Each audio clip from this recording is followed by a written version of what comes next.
એમના પિતા જેમનું નામ છે આસિફભાઈ, અને જન્મ્યો ને ત્યારથી જેને એબનોર્મલ બાળક કહી શકાય કે બરાબર બોલી શકતો નહોતો, અને પ્રાઇવેટ સ્કૂલમાં પણ એમના માતા પિતાએ ઘણો પ્રયાસ કર્યો, પણ પ્રાઇવેટ સ્કૂલવાળાએ આ બાળકને લેવાની જ ના પાડી દીધી. અને આજનો એક એવો સમય છે કે જેમાં સરકારી અને પ્રાઇવેટ આ બે સ્કૂલ વચ્ચે બહુ મોટી ખાઈ થઈ ગઈ છે. પેરેન્ટ્સની માનસિકતા થઈ ગઈ છે કે સરકારી સ્કૂલમાં કંઈ થતું નથી, પણ ભાવનગર નગર પ્રાથમિક શિક્ષણ સમિતિની શાળા નંબર 69, આ સ્કૂલનું નામ છે લંબે હનુમાન, એમના હું વાલીને મળ્યો અને એમણે 69 શાળામાં પ્રમોટ કરી બેસાડ્યો. તમે જોઈ શકો છો કે બાળક જે કંઈ બોલી જ શકતો નહોતો, એને 20 શ્લોક પાકા કર્યા, અને આખું જેના વોકલ કોડમાં 90% આખો ચેન્જ છે.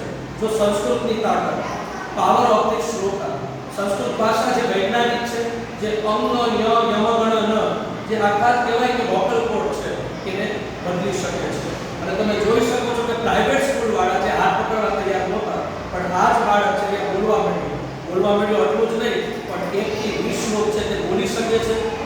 શિક્ષણનો જે હેતુ છે ને તે ટીચિંગ નથી, પણ તે લર્નિંગ ટુ લર્ન છે. બાળકમાં મૂલ્ય વધે, બાળકમાં મનોજોગ વધે, બાળકની જે કોમ્પિટન્સી છે, જે ક્ષમતા વધે, અને જે સૌથી મહત્વનું છે કે બાળક જ્ઞાનનું સર્જન કરી શકે. આ ચારે બાબત આમાં દેખાય છે. નન્ही चींटी दीवारों पर चढ़ती है दीवारों पर और 100 बार फिसलती है, गिरकर चढ़ना, चढ़कर गिरना अखरता है, आखिर उसकी मेहनत बेकार नहीं होती, कोशिश करने वालों की कभी हार नहीं होती. આ શાળાના શિક્ષકો ખાસ કરીને અલ્પાબેન જાની છે, ભગવદ ગીતા માટલું કામ કરે છે, એમને અભિનંદન. એમના માતા પિતાને અભિનંદન. ચિન્મય મિશન જે ભગવદ ગીતાનું આવું આયોજન કરે છે એમને અભિનંદન. અને સમાજને આ શીખવા જેવું છે કે સરકારી શાળામાં એકવાર આપના બાળકને મૂકી તો જો ચમત્કાર થશે.